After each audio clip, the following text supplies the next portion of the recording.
भगवान बाबांना 13 वर्ष मिळाले भगवानगडासाठी. त्यांचं स्वप्न अर्ध राहिलं होतं. त्यांच्या डोक्यामध्ये असं होतं की माझा गड असा असावा.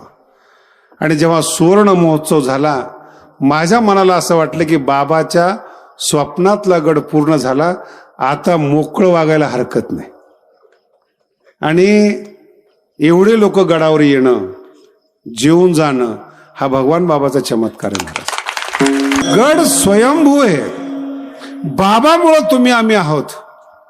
बाबा नसते ना आज कुठल्याच थराला आपण असतो महाराज. बाबामुळे बाबांची शक्ती समाजाला प्राप्त होते. स्वयंभू शक्ती आहेत. सगळे लोक मला म्हणायचे कसं होणार, म्हणणार बाबा आहेत ते, बाबामुळं जग आहेत. पण अजून चांगलं झालं असतं तरी पण गडाची स्थिती आजही भक्कम आहेत. हे खरे बाबांचे चमत्कार. आणि दुसरा चमत्कार असा आहे, एवढ्या मोठ्या संख्येनं आणि मोठ्या प्रमाणात तुम्ही वर्गणी देतात. तुम्ही खरे गडाचे आधार आहात, महत्वाची ताकद आहात. गडाचे सगळेच कामं झाले. आता मला इथे एवढे पोरं आहेत, 100 पोरं. ही पोरं नाहीत बरं, तुमच्या माहितीसाठी सांगतो. माझ्या नंतरचा भगवानगड आज तुम्हाला प्रत्यक्ष दिसतोय. माझ्या नंतर गड कोण सांभाळणार आहेत, त्याचे टाळकरी प्रवचनकार कसे असतील, हे आज तुमच्या पुढे उभे आहेत. जुने ते गेले. म्हणून भगवान बाबांनी केलं काय, पुढची पिढी तयार केली, अन्नदान तयार केलं, मठ तयार झाला, गड तयार झाला, सगळं तयार झालं. आता जो गडाला नावं ठेवील ना, तो 2 बापाचा आहे. पटते की नाही तुम्हाला? काय राहिले बरं, काय राहिले गडात? तुम्ही कोणी उपाशी येत नाही. पोरं तयार झाले, अन्नदान झालं, बांधकाम झालं, राहिलेलं काम चालू आहे. काय राहिले आता गडा? बरं काय कारण नावं ठेवायचं? बरं आता काळ असा आहे, मी मागाशी सांगितल्याप्रमाणे कोण ऐकणार आहे कुणाचं? कुठल्याही शंभड्या पोरांनी बोलायचं का? बरं मी मगाशी सांगितलं तुम्हाला, कोणाचं ऐकायला पाहिजेत हे सुद्धा मला कळालं पाहिजे ना. ज्याला स्वतःची नोकरी लागत नाही, वशिला लावतो, त्यांनी सांगायचं का भगवानगड कसा चालवायचा? कोणी आयुष्यभर दुसऱ्याची निंदा केलेली असते, साधू संतांची टीका केलेली असते, वाणीतलं पुण्य समाप्त केलेला असतो आणि बायकोनी बिंदू रिकामा केलेला असतो. असे मोकळे झालेले खोके सप्ताह करू शकत नाहीत. बोलू शकतात, कोणा बायको बोलू देत नाही म्हणून संतांना बोलतात. कळते का तुम्हाला? सरकार आणि संत कुणीही उठलं तर शिवाय त्या दोघांवर काही परिणाम होत नाही. संतांना बोला, दुर्लक्ष करतात. सरकारवर बोला, ते म्हणतात विरोधकाचं कामच आहे ओरडणं, त्यांना 5 वर्ष दुसरं काय काम आहे. अगोदर गप बसलेले आता ओरडतात, आता ओरडणारे नंतर गप बसतात. संतावर आणि सरकारवर बोलण्याचा काही परिणाम होत नाहीत. म्हणून ज्याला भडास काढायची असेल ते हे 2 ठिकाण आहेत. बायकोची पुढं काय बोलण्याची हिंमत आहे महाराज. आणि ज्यांचा अभंग आपण कीर्तनाला घेतलेला आहे, त्यांच्या अभंगावर गेली 400 वर्ष माणसं कीर्तन करतात, साधक कीर्तन करतात, संत कीर्तन करतात. त्यांच्या वाणीला 400 वर्षामध्ये अजून जोड निघालेली नाही. तुकोबारायांच्या अभंगाप्रमाणे इतरांचे अभंग आहेत असं आजपर्यंत दारुड्या सुद्धा म्हणला नाही. माळकरी तर सोडून दे. तुकोबारायांची वाणी ही वाणीच आहे, अप्रतिम वाणी आहे. आजपर्यंत कोणी त्या वाणीची बरोबरी करू शकलेलं नाही. आणि तुकोबारायांना या वाणीचा अभिमान आहे. पण जेव्हा जगद्गुरु तुकोबारायांना साधूविषयी प्रश्न विचारला की महाराज, साधूचं मोठेपण आम्हाला कळत नाही आणि तुमची वाणी अभूतपूर्व आहे, वेदाचा तो अर्थ आम्हासीच ठावा. वेदाचा अर्थ ज्या वाणीला कळू शकतो, वाणीतून प्रगट होऊ शकतो, ती वाणी सुद्धा संतांचं वर्णन करण्याकरता अपूर्ण पडते. गोड अभंग आहे. सशक्त तुकोबाराय, वाणीने सशक्त, धर्माने सशक्त. साक्षात्काराने सशक्त. पण साधूचं वर्णन करायचं म्हटलं की कमी पडतात. ते म्हणतात कोणत्या साधूचं वर्णनाला कमी पडतात? ज्ञानोबारायांच्या. हा अभंग ज्ञानोबारायांसाठी आहे. आणि ज्ञानोबारायांची समाधी सोन्याची करून भगवान बाबांनी आपल्या गळ्यात बांधलेली. तो सोन्याचा गंठा दिसतो ना बाबाच्या ह्याच्यामध्ये, ते काही सोनं नाही आहेत. भगवान बाबा स्वतः नखशिखांत तो सोनं आहेत. त्यांना असं एवढं सोनं घालायची काय गरज? डोंगर दऱ्या खोऱ्यातल्या गरीब लोकांचं कल्याण करणारं सोनं, पुन्हा सोन्याची काय गरज आहे? ज्यांच्याकडे काहीच नसतं ना, त्यांना काहीतरी दाखवावं लागतं, म्हणजे काहीतरी लोक मानतात. काहीच नसतं. माझ्या बोलण्याचा चुकीचा अर्थ काढू नका. गोरटेली माणसं आहेत ना, कधी म्हणजे पावडर लावतात असं मी पाहिलं नाही.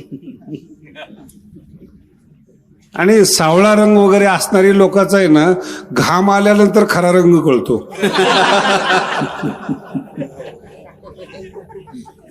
तेच लोक जास्त लावतात. तुम्ही अनुभव घेऊन पहा.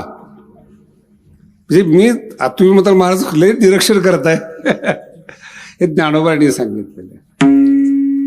ज्ञानोबाचं वर्णन करणं या पृथ्वीवर अशक्य आहे. आज जेवढे माझ्या मंडपात बसलेले आहेत, हे मंडपात येण्याची ताकद ज्ञानोबांमुळे निर्माण झाली. पृथ्वी जन्माला आल्यापासून आजपर्यंत तळागाळातल्या समाजाला जवळ केला असेल, पृथ्वी निर्माण झाल्यापासून पहिल्यांदा जवळ केला असेल तर माझ्या ज्ञानोबांनी जवळ केले. आम्ही बसलेली माणसेत आपले दोष काय सांगावेत महाराज? महाराज असेल, श्रीमंत असेल, अधिकारी असेल, सामान्य पुरुष असेल, या अभंगामध्ये 3 टप्पे सांगितलेले आहेत. प्रत्येक मनुष्य पहिल्यांदा समोरच्याचा विचार करतो. प्रत्येक मनुष्य समोरच्याचा विचार करतो. जात कोणती आहे, अधिकार कसा आहे, बुद्धी कशी आहे, पहिला विचार. दुसरा विचार असा आहे त्याला जवळ करायचं का नाही. आणि तिसरा विचार असा आहे मी कोण आहे. प्रत्येक कळत न कळत हाच विचार सगळ्या माणसामध्ये, मनुष्य मात्रामध्ये जन्माला आलेले आहेत. अमेरिकेपासून भारतापर्यंत 3 विचार असतात. तुम्ही चहाला बोलवा एखाद्या महाराजाला, गरीबातल्या झोपडपट्टीच्या महाराजाला बोलवा, एकदम झोपडीत राहणारं मनुष्य त्यांनी बोलवा. महाराज पहिले त्याच्या कपड्याकडे पाहणार, चपल्या पाहणार, शर्ट पाहणार, आणि त्याला सहज सांगणार आपण बघू, पुढच्या वेळेस बघू. श्रीमंत महाराज तर जवळच येऊन देणार नाही. क्लास 1 कलेक्टर, अधिकारी त्या माणसाला चेहराच दाखवत नाही, इतक्या गरीब माणसाला. नाही तर भारताचं केव्हाच कल्याण झालं असतं, ही जर गरिबी दिसली असती तर. हा पहिला टप्पा आहे. दुसरा टप्पा, समोरचा माणूस मोठा आहे म्हणल्यानंतर लोक लोटांगण घालतात. मंत्र्यांनी बोलवलं असेल, न जेवताच निघतात. श्रीमंतांनी बोलवलं असेल, मी तर बघतो गरीबाचा मनुष्य लग्नामध्ये घराघरात जाऊन पत्रिका देतो, तरी 50-60 माणसं त्याच्या लग्नाला असतात. आणि श्रीमंत माणसाने मोबाईलवर मेसेज जरी पाठवला, म्हणजे माणूस मावत नाही एवढी गर्दी असते. काही नसतं दोघांमध्ये. गरीब प्रेमानं बोलवतो, माणूस जात नाही. श्रीमंत माणसाकडे मान मिळावा म्हणून नको असणारी माणसं तिथं जातात. आणि तो कोणालाही मान देत, उलट म्हणतो आपला वट असल्यामुळं माणसं जमली. तुम्हाला किरकोळ समजतो तो, तुम्ही जमला, तुमचं प्रेम आहे असं कधी श्रीमंत आणि मोठा माणूस मानत नाहीत. मंत्र्याच्या लग्नाला जात, कधी तुम्हाला म्हणणार नाही उपकार केले म्हणून. आपला वट आहे, ताकद आहे मतदारसंघात, म्हणून लोक जमले. म्हणजे तुम्ही कोण झाले बोला ना, प्यादे. आणि तिसरा विचार असतो आपला, आपण कोण आहोत, आपला अधिकार काय, आपली योग्यता काय, आपण कोणाबरोबर बोललं पाहिजेत, कोणाबरोबर बसलं पाहिजेत, कोणाला किती मान दिला पाहिजेत, हा सगळा विचार माणूस करतो. श्रीमंत माणूस आहे पण एखादा मुख्यमंत्री नाही श्रीमंताला मान देत, तो स्वतःचा विचार करतो. तो श्रीमंत आहे पण मी राज्याचा मुख्यमंत्री नाही जाणार त्याच्याकडे. याला म्हणतात स्वतःचा विचार करणं.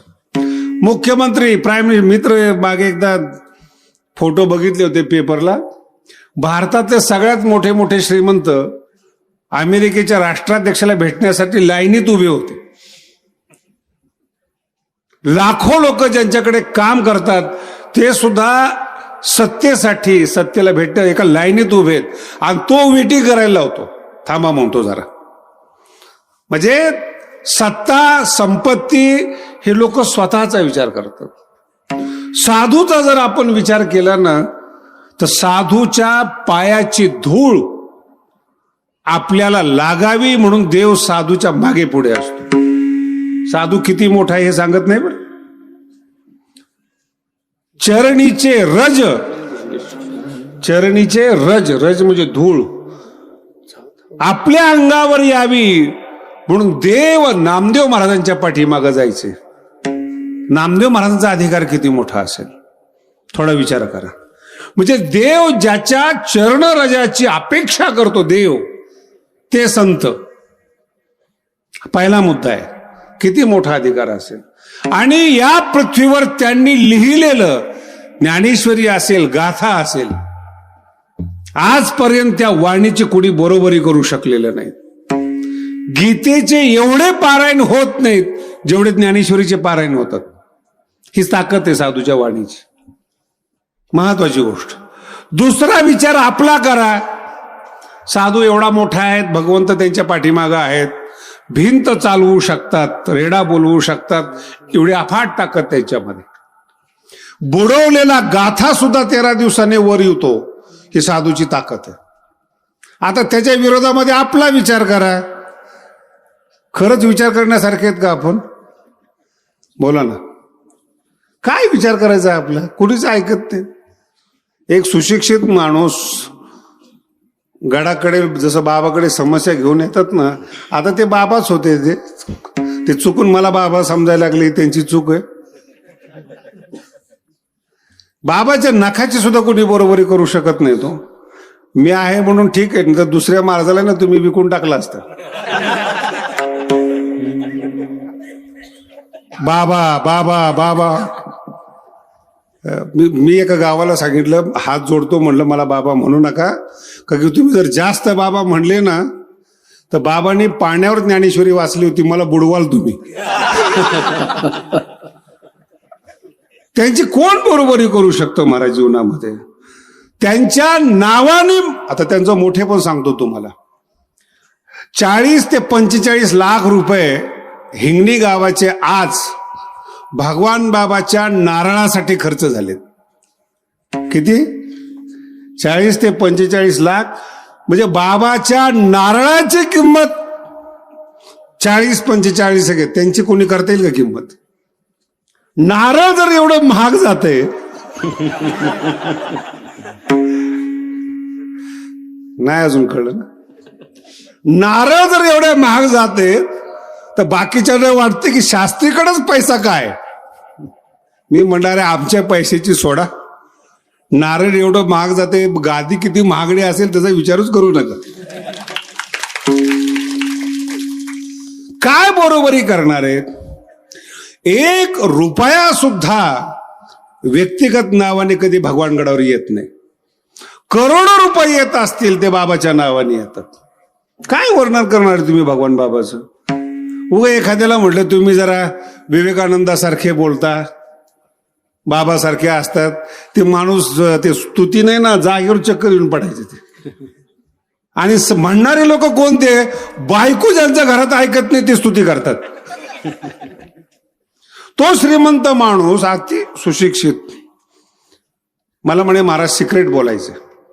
म्हटलं इथं काय सिक्रेट आहे? म्हटलं बोला ओपन मध्ये. काय? नाही म्हणे बोलता येत. त्या चेहरा वगैरे पडलेला श्रीमंत माणूस, मोठा माणूस आतमध्ये गेला, पाया पडला. मला म्हणे महाराज नारळ पाहिजे. म्हटलं काही मूल वगैरे नाही का? काय नाही, सगळं आहे म्हणे. मग काय कारण आहे त्याचं? बायको ऐकत नाही म्हणे. मला सुद्धा असं वाटलं की नारळ त्याच्यासाठी, बायको ऐकत नाही. आता मला इतकं विशेष वाटलं ह्या माणसाने संताच्या पुढे लोटांगण घातलं काय आणि देव याला भेटला काय, कधी सुधारणा होणार ह्याच्यामध्ये? बरं, याचं जर ही समस्या मोठी असली की तिला तुम्ही काहीतरी सांगा, म्हणजे मी तिला काहीतरी समजून सांगा, ती जरा माझा आदर करेल, नीट बोलेल. मला फार वाईट वाटलं, हा विनाकारण पुरुषाच्या जन्माला आला.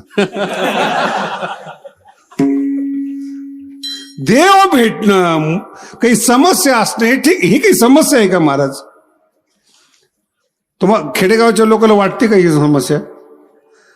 उलट बायका तक्रार करू शकतात की नवरा जास्त मारतो,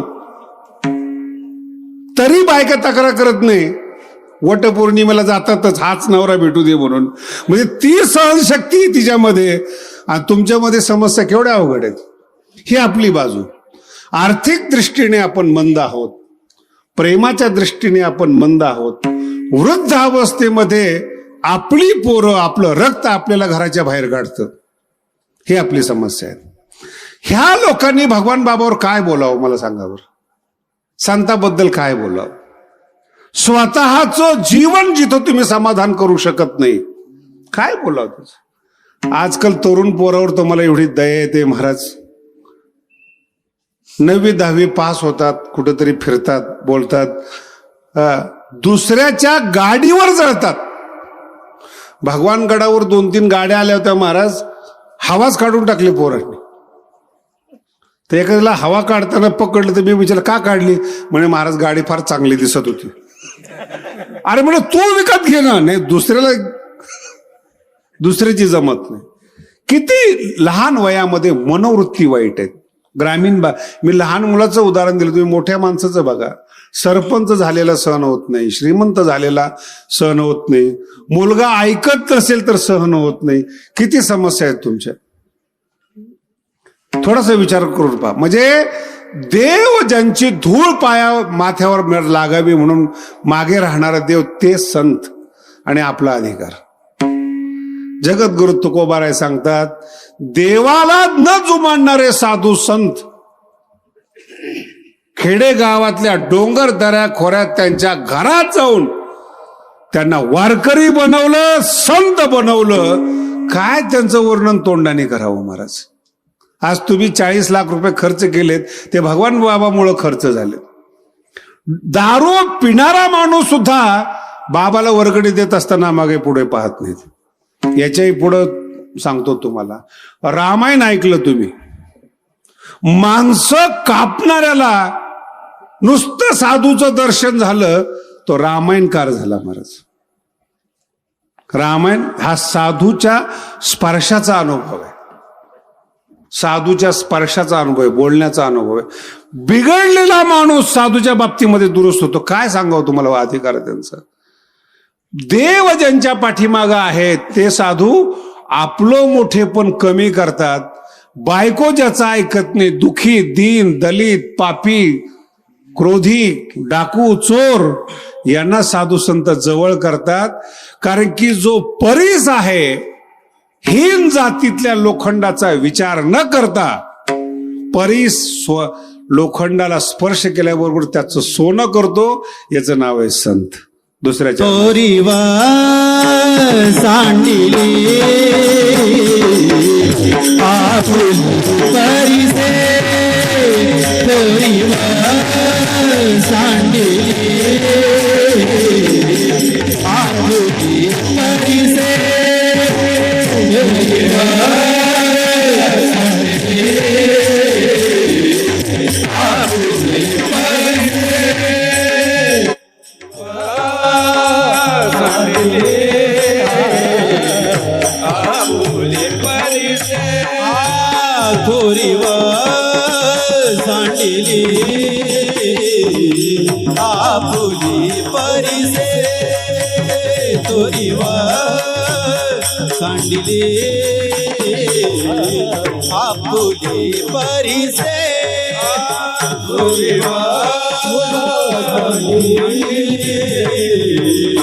लोखंडासी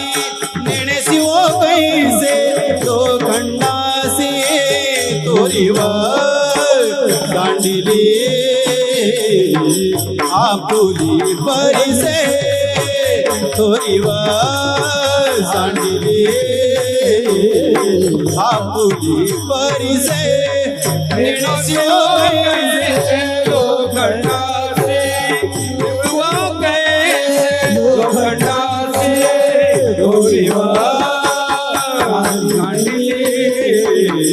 आपुली परिसे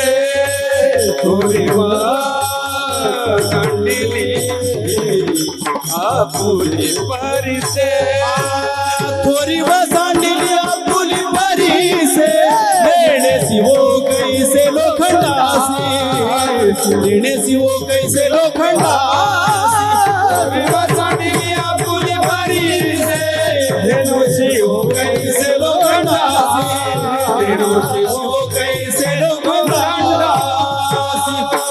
साधूचं वर्णन आहे. थोरी व सांडिली. साधूनी आपलं मोठेपण कमी केलं. फार अवघड आहे बरं. साधूनी आपलं देवापुढे असणारं मोठेपण कमी केलं साधू. आणि तळागाळातला समाज, हिनकस असलेलं लोखंड, लोखंडाला हात लावला ना तरी दाग लागतो महाराज. कपड्याला लागलं तरी कपडे घाण करतं. अशा लोखंडाचं अमोल परिवर्तन केलं. अमोल 2 रुपये किलो लोखंड असणार परिसाचा स्पर्श झाला 30 लाख रुपये भाव झाला. थोरी वसाण कोणी केलं? परिसाने लोखंडाचं सोनं केलं.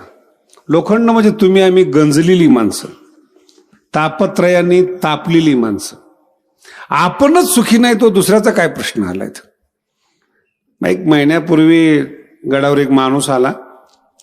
मी कोणाला तरी शिवाय देत होतो. विद्यार्थ्याला का नोकराला कोणाला तरी शिवाय देत असेल.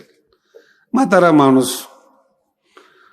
माझ्याकडे म्हणे बाबा पाया पडतो. म्हणजे पडा. नाही काही बोलायचं होतं म्हणून बोल. नाही बाबा अशा भाषेत बोलत नव्हते म्हणे. मोठे बाप मी मगाशी म्हणलं ना त्याचाच जास्त त्रास आहे. बाबा अशा भाषेत बोलत नव्हते, शांत बोलायचं. म्हणलं बाबा हात जोडतो, त्यांच्यावर काढले राग तुमच्यावर काढू नये. तुमचं दर्शन झालं ना जा. नाही पण कसं आहे आपली बाबाची परंपरा आहे वगैरे. म्हणलं ते संत होते.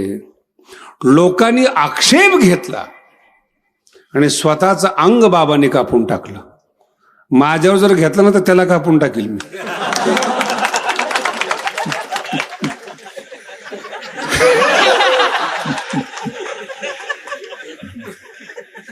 अनुभव आला का नाही सुवर्ण महोत्सव? हा झटका सुरुवातीचा येतो, अजून तर लांब आहे. अरे कोण तुम्ही, कुठले तुम्ही? लाखो लोक आज भगवान गडावर जेवून जातात. ही सगळी मुलं शेतकऱ्याची मुलं कीर्तनकार झाली. गडाचं परिवर्तन झालं. आणि ह्या नालायक लोकांना अजून गड वाईट दिसतो. जोड्याने आणलं पाहिजे. काय कमी मला सांगा बरं गडावर? बोला ना, काय कमी वाटते गडावर? 10 वर्षापूर्वीचा गड जाताना पाणी घेऊन जावं लागायचं. आता लोक बुंदी खाली घेऊन येतात. विठाला विठाला.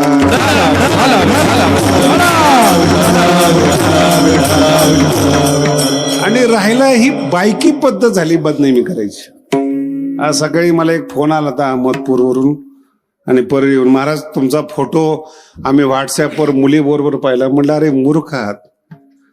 भगवान बाबाच्या घरातल्या मुली त्या माझ्या नाती आहेत. तुम्हाला बदनाम जरा चांगल्या रीतीने करा ना. एखादी वेश्या विकत घ्या, एखाद्या बाईला सांगा. फोटोने काय कोण गड बदनाम होणार आहे का? मी तर भाग्य समजतो महाराज. भगवान बाबाच्या मानानं 1% सुद्धा मला दुःख नाही. बाबाच्या मांडीवर बसले इतकं समाधान गादीवर बसल्याचं आहे महाराज. पण जेव्हा कधी मी बाबाकडे पाहतो किती दुःख. तुम्हाला अजून काही माहित नाही बाबाचं, फक्त तुम्ही फोटोतला चेहरा पाहता. नारायणगड सोडल्यानंतर बाबा जेव्हा भगवान गडावर विराजमान झाले, झोपडी होती महाराज. बाबाचं अंग दिसत नव्हतं आंघोळ करायला. खापल्या टाकल्या आणि असं बाथरूम तयार केलं. दगडावर बसून तांब्या अंगावर घेऊन बाबांना आंघोळ करावं लागायची. तुमच्या गावात आल्यानंतर आंघोळ घातली जात होती, पण प्रत्यक्ष गडावरची परिस्थिती काय. आणि कण्या शिजवल्या जायच्या. बाबा स्वतः कण्या खायचे. आणि माणसं भेटायला आल्यानंतर शेंगाचं पोतं टाकायचं आणि गुळाचा खडा टाकायचा. तुम्ही लांब आहात भगवानगडाच्या, पण ती भगवानगडाच्या परिसरात जे 12 वाड्या आहेत ना, गडावर जाताना एक पोतं वाळू आणि 4 भाकरी बरोबर न्यायच्या आणि भगवानगडावरच्या आंधळ्यांना जीव घालावा लागायचं. तुम्हाला काय माहिती भगवानगड म्हणजे काय, किती यातना भगवान बाबांनी सहन केलेल्या आहेत. वयाच्या 53व्या वर्षी भगवानगडाला सुरुवात झाली. ज्यावेळेस तुमचा संसार संपतो, तारुण्य संपतं, सगळं संपतं, तिथून गडालची बांधकामाची सुरुवात झाली. अवघ्या 12 वर्षामध्ये केलं महाराज सगळं बाबांनी. किती दुःख सांगायचं. तो लोक रडायचे. आंघोळ करायला बाबा बसले रडायचे, कण्या खाताना पाहायचे बाबा रडायचे. एकदा विनोबा भावेंनी प्रश्न विचारला, महाराज तुम्ही एवढे तेजस्वी दिसतात, विद्वान दिसतात, काहीतरी ग्रंथ लिहा, काहीतरी पुस्तक लिहा. ते माझं पुस्तक प्रकाशित झाल्यानंतर त्यांनी मला सांगितलं, त्या माणसाने, प्रकाशनकार जो होता ना, त्यांनी सांगितलं. बाबांनी उत्तर दिलं, डोंगरदऱ्या खोऱ्यातला समाज आहे तो एक झाला पाहिजे, त्याला संस्कार दिले गेले पाहिजेत, त्याला शैक्षणिक आध्यात्मिक वळण दिलं गेलं पाहिजेत, व्यसनमुक्ती दिली पाहिजेत, पशुहत्या बंद झाली पाहिजेत. पुस्तक पुढची लोक लिहितील, पण समाज गोळा करण्याचं काम हे माझं आहे. म्हणून दिवस रात्र गड सोडून बाबा फिरले, तेव्हा एवढे माणसं माझ्या समोर बसलेत. हे भगवान बाबाच्या तपश्चर्येचं फळ आहे, गावोगावी गेल्याचं फळ आहे. आणि प्रत्येक माणसाला त्यांनी जवळ केलं, लहान मुलाला जवळ केलं. माझा अर्थ लक्षात ठेवा. आपलं मोठेपण बाबांनी बाजूला केलं. थोरी व सांडिली आपुली परिसे, आपलं मोठेपण बाजूला केलं. आणि समाजामध्ये त्या काळात कसली माळकरी महाराज. तुम्ही असं ऐकलं ना, काही काही गावात बाबा कीर्तन करत नव्हते, ऐकले ना. बाबा म्हणायचे माझं माहेर घर आहे. मला पण वाटायचं किती माहेर आहेत असे बाबाचे. मग मला एका टाळकाली रहस्य सांगितलं, महाराज माहेर फेर काही नसायचं, त्या गावामध्ये विनाच नसायचा, पखवाज नसायचा. मग बाबा त्यांना नाराज करत नव्हते. विनाही नाही, पखवाजही ते. मग म्हणायचे मुलगी माहेरला आली, आराम करणार आहे, आज मी कीर्तन करणार नाही, आराम करतो. लोक खुश. त्यांच्या घरामध्ये तुंतुन होतं पण विना नव्हता. वाघुऱ्या होत्या, आहेत का नाही? त्यांचेच पोर आहेत ना तुम्ही. माझा अर्थ, समाज उन्नतीसाठी तळागाळातला समाज मोठा झाला पाहिजे. शरीराचा घात सुद्धा त्यांनी केला, पण समाजाला प्रेम दिलं, लोकांना प्रेम दिलं, एक केली लोक. आणि एवढं करून सुद्धा लोकांचा आजपर्यंत रोष कमी झाला नाही. आजही लोकांना असं वाटतं भगवानगडाला गालबोट लागलं पाहिजे. बरं, मलाही काही काही गणित समजत नाहीत बरं का. बरं, एकटं संस्थान आहे का भगवानगडाचं? बोला ना. मराठवाड्यात कोणता डोंगर शिल्लक आहे? कोणता डोंगर शिल्लक आहे? किती महाराज आहेत? कोणत्याच महाराजाची चर्चा नाही. उठलं की भगवानगड, उठलं की भगवानगड. अहो, त्याच्याही पेक्षा पुढे जाऊन सांगतो, माळकऱ्यांना वाईट वाटावं असं काही भगवानगडांनी केलं? दारुड्याचं ठीक आहे. आणि तुम्हाला माहितीसाठी सांगतो महाराज, सगळ्यात जास्त अन्याय भगवान बाबावर झालाय. मराठवाड्यातले सगळे गड भगवान बाबांनी तयार केलेत. तुम्ही इतिहास वाचून पहा. अरे, महाराजकीच बाबांनी शिकवली आणि तेच महाराज लोक गडावर उलटले. केवढा कृतज्ञपणा आहे हा. माळी बाबांनी घातल्यात गावोगावी जाऊन, महाराज पण शिकवलेले आहेत. आमचे सगळे टारकरी जिवंत आहेत. उत्तरेश्वर माऊली असो, नाही तर गोरक्षनाथ टेकडी असो, सगळे बाबाचे शिष्य आहेत. अहो, पुरुषाला तर मान दिला, पण बाईला संस्थान तयार करून दिलेत बाबांनी. रामगड, विठ्ठलगड, तुमचं मांजर सुंबाई कोणाचे आहेत? सगळं बाबांचे आहेत. आज फोटो नसतील तिथं. किती अन्याय भगवान बाबावर. ज्यांना परमार्थ करायचं शिकवलं, विना घ्यायचं शिकवलं, हरिपाठ घ्यायचं शिकवलं, ती लोक आज बाबाची नाव घेत नाही. आयुष्यभर कष्ट केले त्यांनी. तिसऱ्या चरणात सांगतात, जगाच्या कल्याण संतांच्या विभूती, जगाच्या कल्याण संतांच्या विभूती, देह कष्ट विधी परोपकारी, देह कष्ट विधी परोपकारी, जगाच्या कल्याण संतांच्या विभूती, जगाच्या कल्याण संतांच्या विभूती, परोपकारी,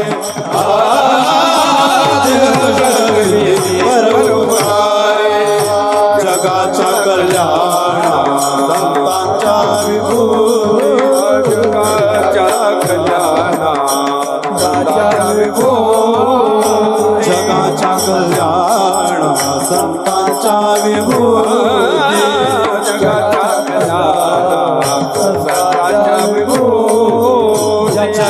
कल्याण संतांच्या विभूती, जगाच्या कल्याण संतांच्या विभूती,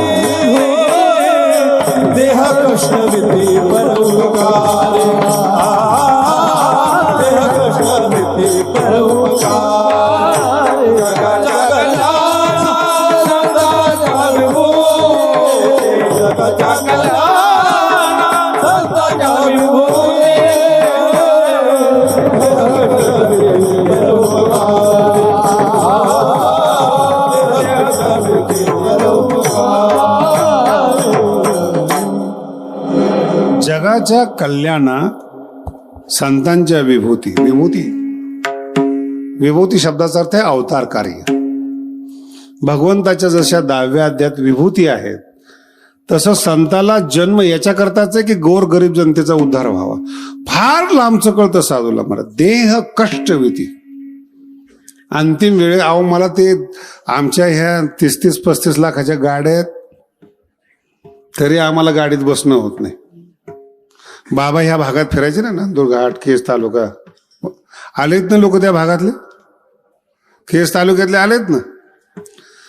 मला आता 12वं वर्ष चालू आहेत गादीवर बसून, एकदा सुद्धा त्यांच्याकडे जाणं नाही झालं. एवढ्या महागड्या गाड्या.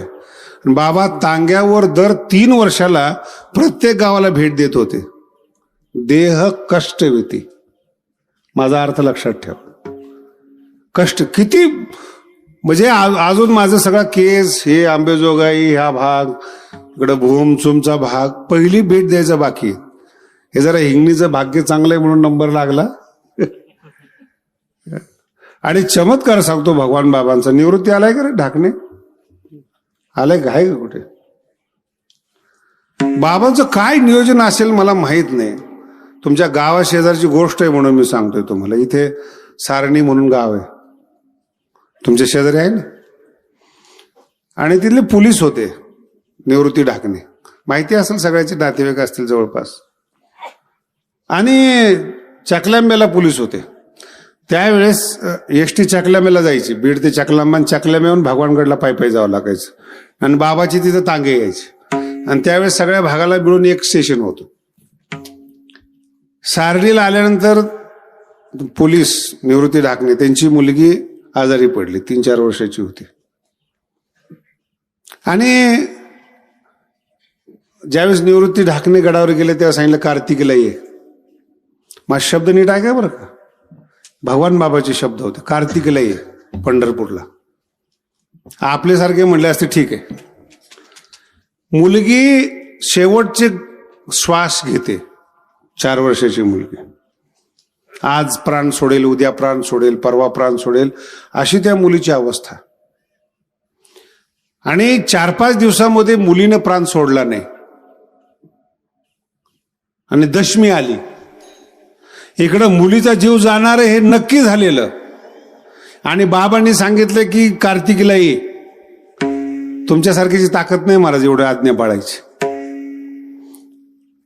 आणि जेव्हा मुलीचा प्राण गेला नाही, दशमी उजडली, बायकोला आणि घरच्या लोकांना सांगितलं मला बाबांनी कार्तिकीला बोलवलेले आहेत, माझ्या परस्पर जर काही मुलीचं झालं असेल तर तिला मूठ माती काही द्यायची असेल तर द्या, मी बाबांनी सांगितल्याप्रमाणे पंढरपूरला जाणार आहे. आणि त्या मुलीला तशाच अवस्थेत सोडून पंढरपूरला वारीला आले. दशमी, एकादशी, द्वादशी केली आणि द्वादशी सोडल्यानंतर निघाले. पण भगवान बाबाला हे सांगितलं नाही की माझी मुलगी आजारी किंवा अंत्य अवस्थेमध्ये. आणि त्या काळात टेलिफोन नाही, पत्रव्यवहार नाही, काय नाही. चेहरा पडलेला आहे. शेवटी मुलीचं दुःख नाही ते. आणि मुलगी जर केविलवाणी होत असेल तर बापाच्या अंतःकरणाला पीळ पडतो महाराज. चेहरा पडलेला पाहिला बाबांनी बोलून घेतलं द्वादशीला जाताना. कार्य निवृत्ती काही बोलला नाही, काय नाही. काय बाबा संसार आहे, काय सांगायचं तुम्हाला. नाही म्हणे तुझी मुलगी आजारी आहे, तू सांगितलं नाहीस. आता संसारातले दुःख आहे म्हणे बाबा, काय सांगावे तुम्हाला. काय चिंता करू नको म्हणे, तू टेन्शन घेऊ नको. घरी जा, एसटीतून ज्यावेळेस तू उतरशील तुझी मुलगी पळत पळत येऊन तुला मिठी मारेल म्हणे.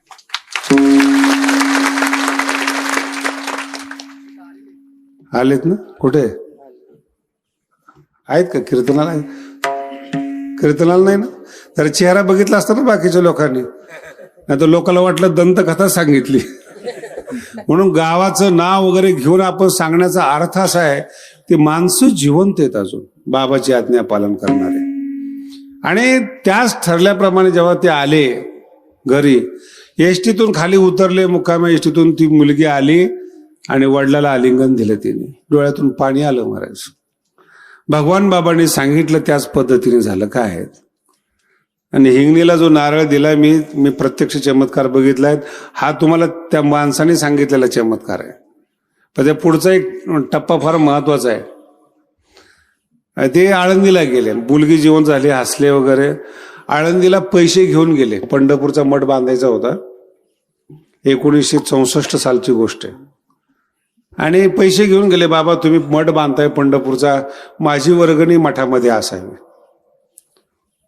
बाबा म्हटले निवृत्ती असं कर, नंतर दे, आता नको देऊ, नंतर दे. लाला शेजारी बसलेले होते पाडळीचे. त्याने सांगितलं नंतर द्यायला हा जिवंत राहील का? बाबा म्हटले याला काहीच होणार नाही, ते म्हातारा अजून तसंच आहे. निवृत्ती ढाकणे अजून तसंच आहेत. काय सांगतो नीट आहे का बरं का. बाबा नोव्हेंबर मध्ये बाबा म्हटले पैसे नंतर दे. आणि 1 महिन्याने बाबा गेले. 19 जानेवारीला बाबा गेले. पंढरपूरच्या निमित्ताने बांधकामासाठी आणलेला पैसा बाबांनी घेतला नाही. त्यांना जाणीव होती की माझं शरीर कुठपर्यंत टिकणार आहे. तोही माणूस, म्हणून मी दृष्टांत सांगताना एकांगी सांगत नाही तुम्हाला. पैसा घेतला नाही त्यांनी, सांगितलं पुढं दे, नंतर दे. आणि बाबा गेले निघून. आता हे पोलीसवाले निवृत्त झाले, सगळं झालं, मुलीचे लग्न झाले, यांच्या कुठं डोक्यात राहिले. आणि मग मुलीने आठवण करून दिली होती, बाबांना शब्द दिला होता तुम्ही बांधकामाला पैसे द्याल, तुम्ही देऊन टाका ते. त्यावेळेस मी गादीवर बसलेलो होतो. आणि 4 वाजता मला आळंदीचा फोन आला की 2 लाख रुपये घेऊन या. मी म्हटलं काय बावट आहे का रे, 3ला बँक बंद होते, निदान अगोदर तरी सांगायचं. गडाला काय कमी म्हणे महाराज. काय लोकांच्या डोक्यात असेल काय, जसं काय मी तिथं खड्डा खोदलेला आहे. आणि नोटा उचलायच्या घेऊन जायचं. तुम्ही म्हणणार काय वेळ आहेस का काय. म्हणलं 4 वाजता कुठं सांगतो का, आणा म्हणे. काय तुम्हाला कोण नाही म्हणते. आणि त्याच रात्री 7ला परळी गाडीने हे म्हातारा आलं निवृत्ती ढाकणे, 2 लाख रुपये घेऊन. मागणी कितीची? 2 लाखाची. आणले किती? 2 लाख. आणि माझ्या रूमकडे सोडत नाहीत ना, हे सोबदार बालदार आहेत ना. तुम्ही किती जरी ढुसण्या दिल्या ना तरी ते सोडत नाहीत. मग हा आला, त्याला जाऊच दे ना. ते नामदेव कुठे गेला आमचा, ते सोडच ना त्याला. एक तर ते म्हातारा दिसायला, पण त्या नामदेवला माहित नाही कोण आहे ते. मग हे हुशार होतो, पोलीस आहे ना. म्हणे बाबांना पैसे द्यायचे. असं आहे का बरे, जा.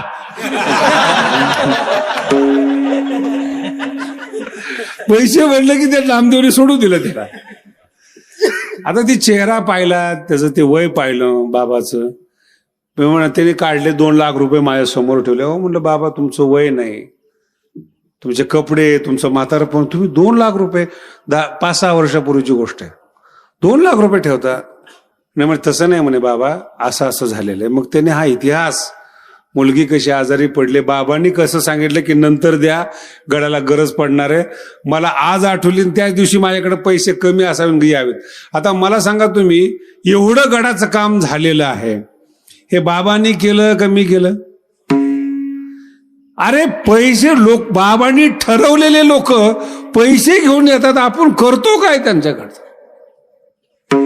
त्यांनी कष्ट केलेले आहेत, त्यांनी आंबा लावलेला आहेत, फळ आल्यानंतर मी गादीवर बसलो. काय अहंकार आहे, कसला शास्त्री आलाय त्याच्यामध्ये? तुम्ही लांब आहात गादीच्या, मी गादीच्या जवळ आहे. रोज मी बाबांचे चमत्कार पाहतो, रोज. हिंगणीतले डॉक्टरचे वडील आंधळे दीप हॉस्पिटलमध्ये आजारी पडले होते आणि 3 दिवसापासून बोलत नव्हते, कोमात होते. मेडिकल सुद्धा मान्य करत नाही हा चमत्कार. म्हणजे आगाव साहेब म्हणले, बाबांचे फार निष्ठा होते, तुम्ही चला. आम्ही गेलो दीप हॉस्पिटलमध्ये, ऐकू वगैरे येत नव्हतं शेवटच्या क्षणाला. हिंगणीतली गोष्ट आहे बाबांची, आंधळे बाबा. कानामध्ये मुलगा ओरडला, म्हणे बाबा आलेत. आता त्यांच्या डोक्यात हा बाबा थोडाच. झोपलेले होते, डोळे बंद होते, आणि मी माझ्या डोळ्यांनी प्रत्यक्ष बघितलं. जसं कानात सांगितलं त्यांना की बाबा आलेत, त्यांच्या तोंडातून बोलायला सुरुवात झाली. पाय धुवायला पाणी ठेवा, स्वयंपाक करा, बसायला टाका, बाबा आलेत, त्यांचं लक्ष द्या. डोळे बंद, बाबा कोमात, आणि बोलणं चालू. आणि एवढे 2-4 वाक्य बोलले आणि पुढं बोलणं बंद. म्हणजे बाबाचं प्रेम किती खोलपर्यंत रुजलेत. स्वतःच्या मुलाला ओळखत नाहीत, स्वतःच्या मुलीला ओळखत नाहीत, आणि बाबा शब्द आल्याबरोबर बाबांच्या स्वागतासाठी शब्द बाहेर पडतात. काय बाबांचं प्रेम असेल, किती रुजलं असेल प्रेम. माझ्या लक्षात आलं की काही जरी झालं तरी हिंगणीचे लोक सप्ता करतील.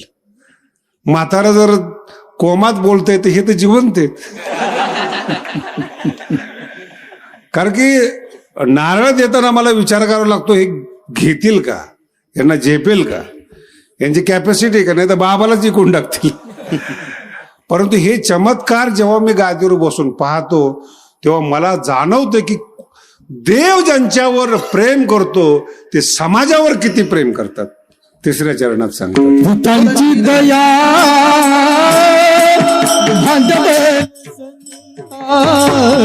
भूतांची दया हे भांडवल संता, भूतांची दया हे भांडवल संता, भूतांची दया हे भांडवल संता, भूतांची दया हे भांडवल संता, भूतांची दया हे भांडवल संता, भूतांची दया हे भांडवल संता, भूतांची दया हे भांडवल संता, आपली ममता नाही रे,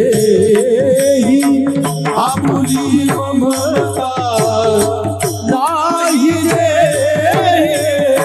थोरी बसावी आपुली परी रे, थोरी बसावी आपुली परी रे, आपुली ममता नाही रे, आपुली ममता नाही रे, थोरी बसावी आपुली परी रे, थोरी बसावी आपुली परी रे. एकदम सामान्यातल्या सामान्य माणसं, गरीब माणसं. मी मगाशी सांगितलं तुम्हाला लोखंडाचं वर्णन करताना, त्यांच्यावर दया करणं. दया म्हणजे भाकरी देणं, चहा याला दया नाही म्हणत बरं का. त्रिविध तापात गुंतलेला जो जीव आहे त्याला बाहेर काढणं याचं नाव दया आहे. आणि दया करत असताना जातीवाद नाही, मनुष्यवाद नाही, गरीब नाही, श्रीमंत नाही, त्याला दया म्हणतात. ज्ञानोबाने खूप सुंदर दयेचं लक्षण केलेलं आहे ज्ञानेश्वरीमध्ये. आता दया ते कैसी पूर्ण चंद्रिका जैसी, निवविता न कडसी साना थोर. पूर्ण चंद्र ज्याप्रमाणे सगळ्या जगावर सारखा प्रकाश टाकतो, लहान नाही मोठा नाही काही नाही, चंद्र आपली शीतलता देत असताना गोर गरीब काही पाहतो, श्रीमंत वगैरे सगळ्यांना शीतलता देतो चंद्र बरं का. सूर्याची उपमा नाहीये. नाही तर काही काही माणसं जगाला सारखे सूर्यासारखे ताप देणारे संत आहेत. ताप देणारे काय काही बघितलेत मी. आता मी ते सांभाळत नाही, फड वगैरे भगवानकडे देऊन टाकलंय. ज्यांना घरात चहा मिळत नाही ते येऊन म्हणतात आम्ही चहा घेत नाही. हे ताप देतात जगाला. हे जगाचे उद्धारक नाही आहेत, शोषण करतात. माझ्या भाषेत बोलायचं ठरलं तर जगद्गुरु तुकोबारायचे अभंग विकून जीवन जगतात. कसली दया आहे, ताप आहे हा समाजाला. आणि लोक भीतीनं यांना सांभाळावं लागतं. माझा अर्थ लक्षात ठेव, भीतीनं सांभाळावं लागतं. माझ्याकडे 2-3 साधूने नखरे केले होते, तर मी त्यांना सांगितलं जमत नाही. नाही म्हणे महाराज, मी मागे सांगितलं ना तसं, तुम्ही एवढे मोठे आहात, हे आहात.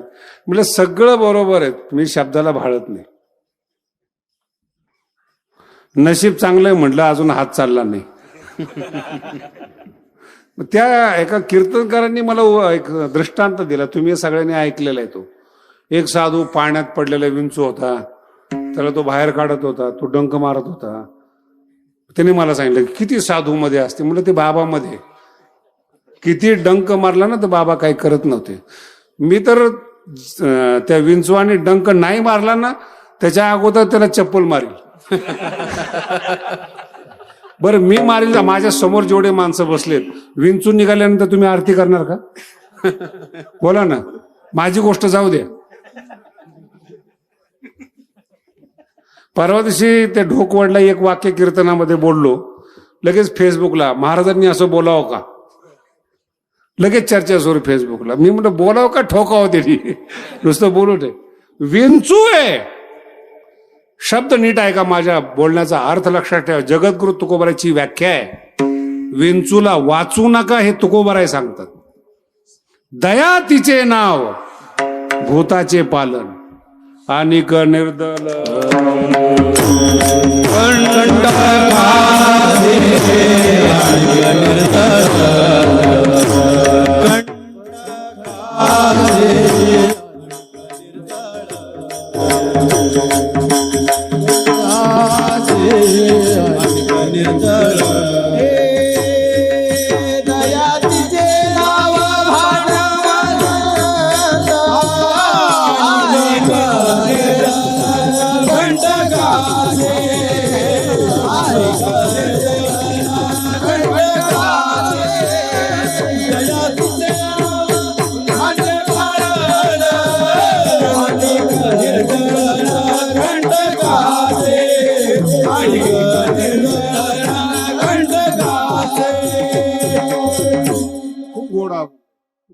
शिकवलेले ते.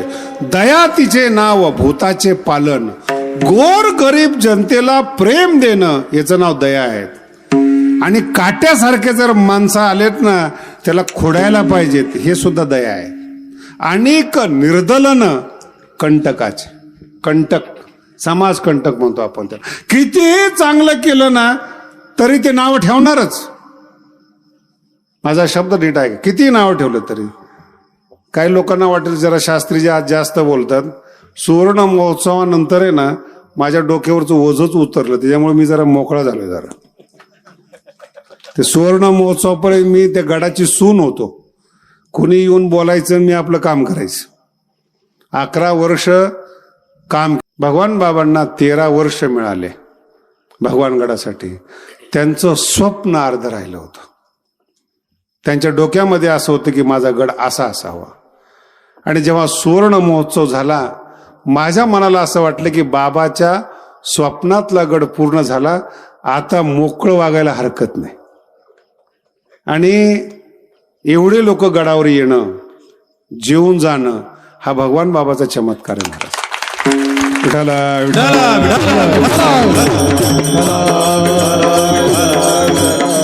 गड स्वयंभू आहे. बाबामुळं तुम्ही आम्ही आहोत. बाबा नसते ना आज कुठल्याच थराला आपण असतो महाराज. बाबांची शक्ती समाजाला प्राप्त होते. स्वयंभू शक्ती आहेत. सगळे लोक मला म्हणायचे कसं होणार, म्हणाले बाबा आहेत ते, बाबामुळं जग आहेत. पण अजून चांगलं झालं असतं तरी पण गडाची स्थिती आजही भक्कम आहेत. हे खरे बाबांचे चमत्कार. आणि दुसरा चमत्कार असा आहे, बाबांना जाऊन 50 वर्ष झाले. एवढ्या मोठ्या संख्येनं आणि मोठ्या प्रमाणात तुम्ही वर्गणी देतात. तुम्ही खरे गडाचे आधार आहात, महत्वाची ताकद आहात. कोण करतं गुलाबजाम महाराज, कोण करतं एवढे 40-45 लाख खर्च? 60 कोटी 10 वर्षामध्ये खर्च झालेत भगवानगडाचे. पंढरपूर तयार होत आलंय, येत्या कार्तिकीला उद्घाटन होईल. आळंदी झाली, औरंगाबाद झालं, पैठण होत आलेले आहेत. गडाचं काम जवळजवळ झालेले आहेत. कारण की मुद्दा असा होता की गडाचं काम होणं गरजेचं होतं. तोपर्यंत मी शांत होतो. आणि कधीही सासूबाईंनी लक्षात ठेवावं, सुनबाई तरुण असते, जास्त दमदाटी करता कामा नयेत. तिने जर का पदर खावला की सासूचं काही खरं नाही ना. गडाचे सगळेच कामं झाले. आता मला इथे एवढे पोरं आहेत, 100 पोरं. ही पोरं नाहीत बरं, तुमच्या माहितीसाठी सांगतो. माझ्या नंतरचा भगवानगड आज तुम्हाला प्रत्यक्ष दिसतोय. माझ्या नंतर गड कोण सांभाळणार आहेत, त्याचे टाळकरी प्रवचनकार कसे असतील, हे आज तुमच्या पुढे उभे आहेत. जुने ते गेले. म्हणून भगवान बाबांनी केलं काय, पुढची पिढी तयार केली, अन्नदान तयार केलं, मठ तयार झाला, गड तयार झाला, सगळं तयार झालं. आता जो गडाला नावं ठेवील ना, तो 2 बापाचा आहे. पडते का नाही तुम्हाला?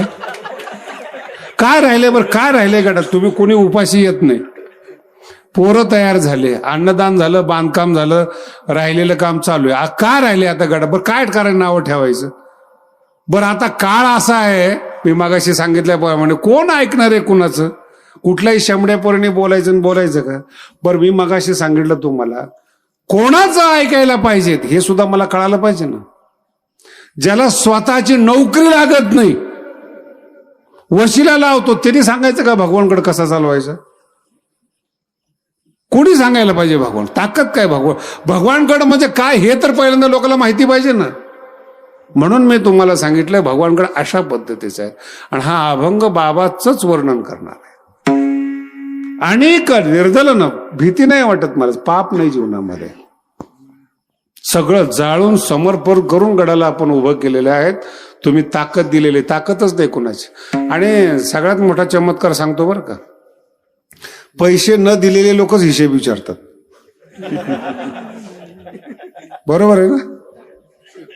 पैसे न दिलेलेच लोक विचारतात, शास्त्रीला एवढी गाडी कशाला पाहिजे, तुझ्या अंगावर घालायला पाहिजे.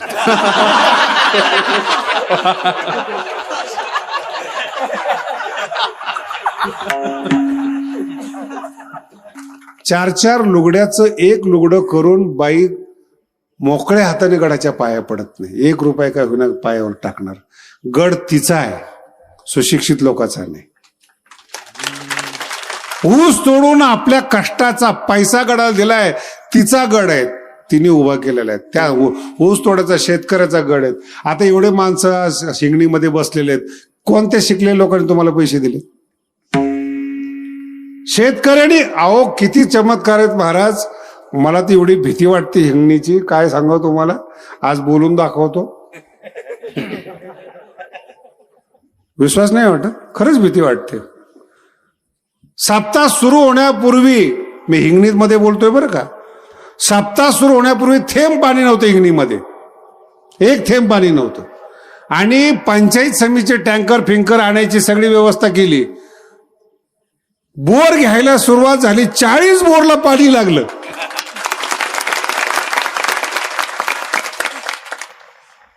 आता याच्या पुढे काय बोलू तू. आणि जे येईल तो नारळ घ्यायचाच. बाबा पाणी बोर, बाबा बोर. 3 गाड्या 7 दिवसापासून गावात चाललोय, सगळ्याला पाणी लागलेत. तेव्हा मला भीती वाटायला लागली, एखाद्याला नाही लागलं तर काय घ्या.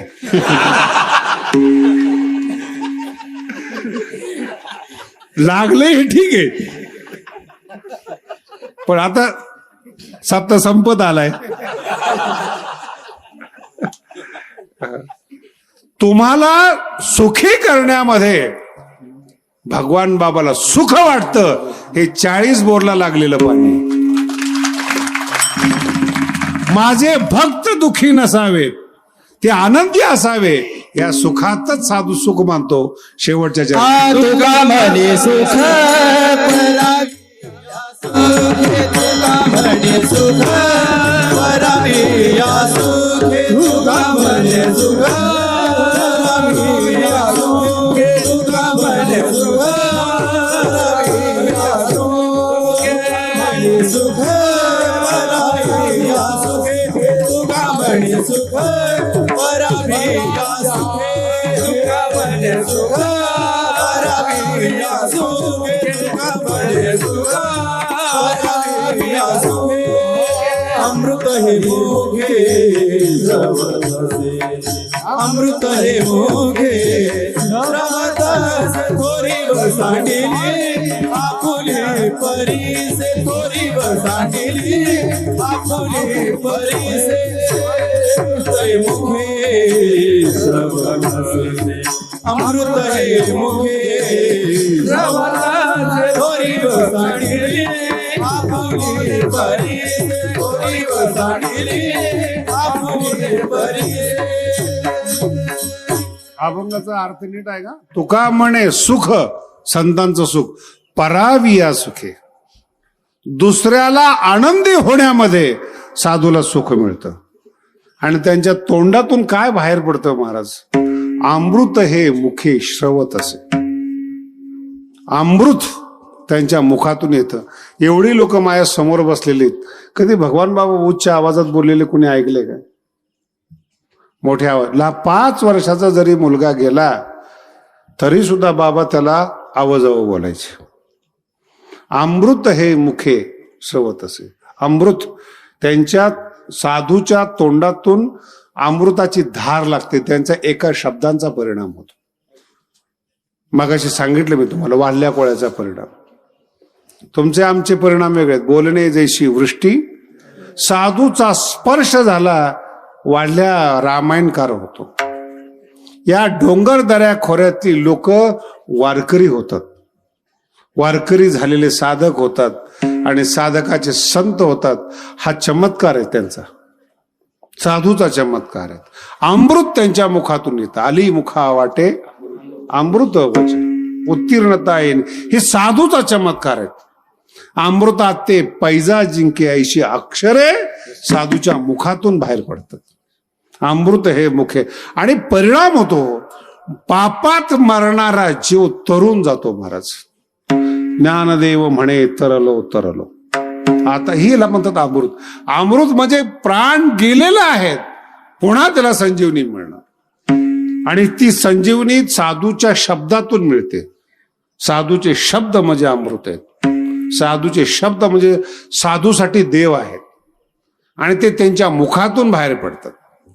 आणि जगात या संपूर्ण अभंगामध्ये सगळ्यात महत्वाचं पद हे आहे, त्यांच्या शब्दांचं पालन करणं, त्यांच्या अभंगानुसार जीवन जगणं, त्यांनी दाखवलेली जी वाट आहेत त्या वाटेवर चालणं, त्यांनी भजन सांगितलं असेल त्या पद्धतीने भजन करणं, जीवन परिपूर्णच होतं. माझा शब्द लक्षात ठेवा बरं का. म्हणून साधूचा शब्द हा अमृतासारखा असतो. आपल्या सगळ्या चुका झाकून देत होतो. सगळे अभंग बघा, जे जे ज्ञानोबांनी सांगितलेले ना ते ते साधू वागतात, भजन करतात. रामकृष्ण गीती गात रामकृष्ण गीती गात रामकृष्ण गीती गात काळची पुळ्या वाजवित काळची पुळ्या वाजवित काळची पुळ्या वाजवित काळची पुळ्या वाजवित छंदिया बोल्या नाचत छंदिया बोल्या नाचत छंदिया बोल्या नाचत छंदिया बोल्या नाचत निज घेऊनी फिरत निज घेऊनी फिरत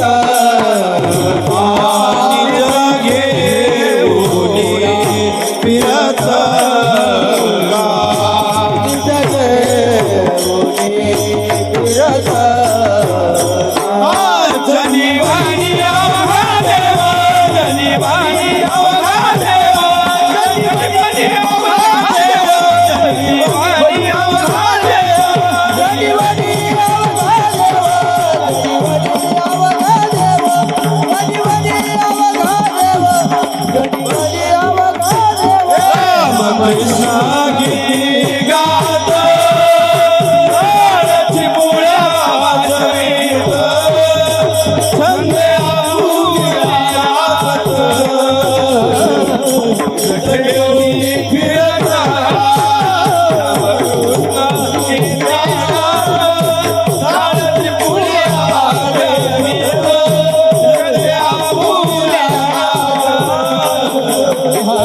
घेऊनी फिरत नामामृत गोडी तयासीला धली. अमृत हे मुखे एक तर नामचिंतन साधूच्या मुखामध्ये असतं किंवा बोल असे बोलतात महाराज. ज्ञानोबांनी साधूच्या मुखातून निघणाऱ्या शब्दांना अशा उपमा दिल्यात महाराज. साच आणि मवाळ, मितले आणि रसाळ, शब्द जैसे कल्होळ अमृताचे. एक तर उपमा इतकी सुंदर आहे ज्ञानोबांची. पतिव्रते आले वार्धक्य जैसे. वयोवृद्ध झालेली पतिव्रता आपल्या मुखातून जशी बोलते ते शब्द आहेत.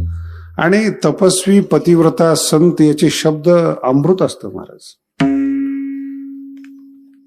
वनवासात जात असताना श्रीरामचंद्र प्रभू, सीतामाता आणि लक्ष्मण अनुसूयाच्या आश्रममध्ये गेले.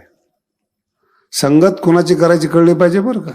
सगळा तुमच्या घरातला घोळ जो आहे ना तो संगतीमुळं होतो. पतिव्रता अनुसूया काही सांगायची गरज आहे का. अत्री ऋषींची पत्नी, थकलेली, 100 वर्षाच्या पुढं वय झालं होतं. रामायणात वर्णन आलेलं आहे. संपूर्ण अंगाला सुरकुत्या पडल्या होत्या आणि उठता येत नव्हतं अनुसूयाला. आणि जी झोपडी होती अत्रीची त्याच्या खांबाला अशी टिकून बसली होती. अत्री ऋषी सांगतात, सीते खूप सेवा केली माझी अनुसूयाने आणि तुझ्या स्वागताला तिला येता नाही आलं. माफ कर, खूप वयोवृद्ध झालेली आहे. तू जाऊन तिला भेटावं असं मला वाटतं. सीता गेली अनुसूयाच्या भेटीला. हे खूप शब्द अवघड असतात बरं का. एवढ्या सहजासहजी शब्द पकडता येत नाहीत. नमस्कार करताना तिने नमस्कार केला सीतेने. रामचंद्र प्रभूची पत्नी सीता, मी तुम्हाला नमस्कार करते. आता एवढ्या बाया बसल्या तर इतका चांगला शब्द बोलतील का नमस्कार करताना.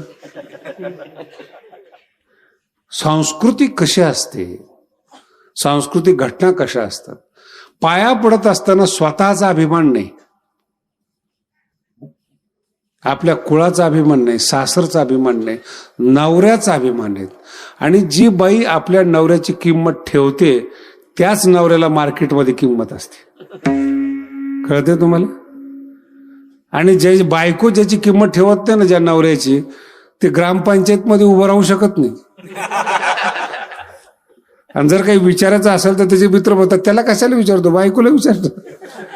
काय किंमत केली त्याची. घरात मान राहिला पाहिजे तर तो खरा मान आहे. सीता नमस्कार करताना म्हणते अनुसूयाला, रामचंद्र प्रभूची पत्नी सीता आपल्याला नमस्कार करते. आता ती वयोवृद्ध झालेली दत्तात्रयाची आई असणारी अनुसया ती सांगते, बाई पहिल्या परीक्षेत तू पास झालीस. अनुसया म्हणते बरं, पहिल्या परीक्षेत पास झाली. आपलं समर्पण असलं तरच घर मोठं होतं. बाईच्या मनात असलं तरच मुलगा मोठा होतो. माझी भाषा कळाली? जेवढे मोठी माणसं त्यांचा इतिहास पहा. स्वराज्याची शपथ 16व्या वर्षी शिवाजी महाराज घेतात. आईमुळे घेतात का शिवाजी महाराजाला सुचलं? आईने शिकवलं ना. 16व्या वर्षी स्वराज्याची शपथ शिवाजी महाराज घेतात. आईने स्वराज्याच्या घटना त्या मुलाच्या डोक्यात टाकल्या. नाही तर आपली आई ऊसाचं टिपरू तोडून आणलं की खुश, अजून एक आणायचं होतं ना. काय शिकवती आई? काय आई आहे काय? आता याच्या पुढे बोलत नाही बरं का मी. याच्या खालचं सगळं तुम्हाला कळेल असं मला वाटतं. शिव्या देऊन आलं आईला अभिमान, भांडणं करून आलं आईला अभिमान. या असल्या आया जर मिळाल्या ना, पोरं मोठं होत नाहीत. जिजाऊ सारखी आई पाहिजे. पोरगा परमार्थात टाकायला तयार झालं पाहिजे. मदालशी सारखी आई पाहिजे. आता या 2-3 दिवसापूर्वी ज्ञानेश्वरी चिंतन ह्या सगळ्या घटना त्या पुस्तकामध्ये टाकलेल्या आहेत. कीर्तन झाल्यानंतर तुम्ही घरात पुस्तक घ्या आणि पोराला वाचायला द्या. तुम्ही बिघडले तर पोरं तर सुधारतील. माझा अर्थ कशी पाहिजे आहे? आईनी जन्मजात त्याग भरला पाहिजे, शौर्य भरलं पाहिजे, बुद्धिमत्ता भरली पाहिजे. जेवढे मोठे लोक आहेत आणि सगळ्या मोठ्याच्या मुलाखती आहे का त्या आईलाच किंमत देतात. ती ताकद येते आईची महाराज. म्हणून बाई ही घराचा कणा असते. बसवलं शेजारी, रात्रभर गप्पा मारल्या. अनुसया विचारत होती, ती सांगत होती आईविषयी काही बोलली नाही, वडिलाविषयी काही, फक्त नवऱ्याविषयी कशा आहेत, स्वभाव कसा आहे, कसं असलं पाहिजे.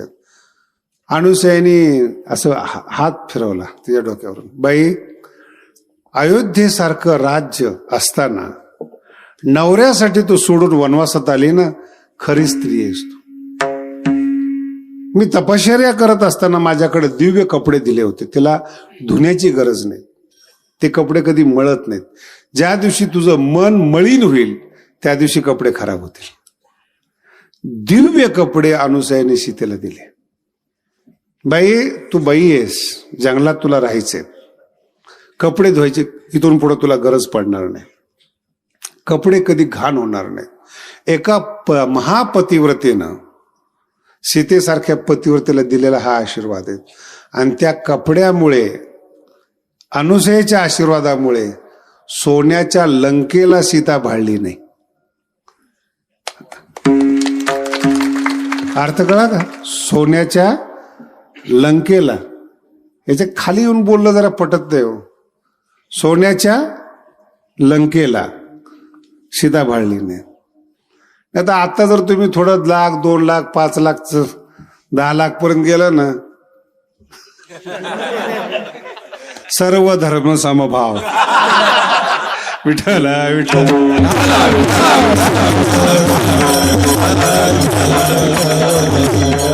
फार संगत महत्वाची. अनुसयाची शिष्या झालेली रावणाच्या सौंदर्यावर. रावण फार देखणा होता महाराज. सोन्याच्या लंकेत राहणार होता ना, ऑफर होती ती. सगळ्या राणीपेक्षा मी तुला महाराणी बनवतो. हे काही साधं होतं काय महाराज? देव तिच्या ताब्यामध्ये, रावणाच्या सगळे ताब्यात, अबाधित घर. नाही महाराज, मन बदललं नाही तिचं. मन कणखर राहिलं, पतिव्रतेचा आशीर्वाद. आणि मन बिघडायला वेळ किती लागतो? मंथरेसारखी एखादी बाई असली ना, कैकेयी सुद्धा रामाला सोडून देते. नाही काय फार विशेष लागतं काय? मंथरेची संगत असेल तर कैकेयी रामाला सुद्धा सोडून देते. दशरथाचा प्राण जातो आणि भरत आई म्हणत नाही. ही एका मंथरीची ताकद आहे. तुमच्या गावात किती असतील देव जाणे. हिंगणीचं नाही बोलत ज्याच्या त्याच्या गावात. पण ही पतिव्रता ज्यावेळेस वयोवृद्ध होते, ज्ञानोबराय म्हणतात, गाव तिला देवी म्हणून सन्मानाने पाहतं. आयुष्यभर चांगलं वागलंय त्याचं ते प्रतीक आहे. आणि लक्षात ठेवा, पुरुषाला कळत असेल ना कळत असेल, पण गावात जी स्त्री चांगली वाटते ना, सगळ्या स्त्रिया तिला मान देतात. हे तिचे तपश्चर्या आहे, तिचं फळ आहे, तिचा मान आहे हा. एखादी अतिशय सुंदर असेल, स्वयंपाक करणारी असेल, श्रीमंत असेल, वागण्यात खराब असेल, गाव बोलणार नाही तोंडावर, पण बोलणार नाही असा अर्थ नाही. कळलं तुम्हाला? आणि पाठीमागं बोलणं हे खरं बोलणं आहे. पुढं बोलत नाही आपण एखाद्याला, पण म्हणजे चांगलं मत असतं असं नाही. ज्ञानोबराय म्हणतात तसे शब्द आहेत संतांचे. पतिव्रते आले वार्धक्य देश. एखादा शीतल गंगेचा प्रवाह थेंब अंगावर पडावे आणि जसं शरीर शांत व्हावं, तसं संतांच्या मुखातले निघलेले अमृताचे शब्द संसारिक माणसाच्या त्रिविध तापाने गांजलेल्या माणसाच्या अंगावर पडतात आणि त्रिविध तापाची झाली बोळवण. शांत होतो मनुष्य, स्थायी होतोस, सुख प्राप्त होत. असे संत जीवनात भेटावेत किंवा अशा संतांचं वर्णन आपल्या वाणीनं करावं. जगद्गुरु तुकोबाराय म्हणतात, काय वर्णन करावं, काय वाणू आता न पुरे वाणी. आणि ज्यावेळेस एखादा समोरच्या माणसाचं वर्णन कमी पडतं, त्यावेळेस आपण त्याला हात जोडतो. मस्तक हे काहीच करत नाहीत, काहीच करता येत नाही. त्यावेळेस निवांत माथा ठेवी जे चरणी हेची भले. विठोबा रखुमाई जय, विठोबा रखुमाई, विठोबा रखुमाई, विठोबा रखुमाई, विठोबा रखुमाई,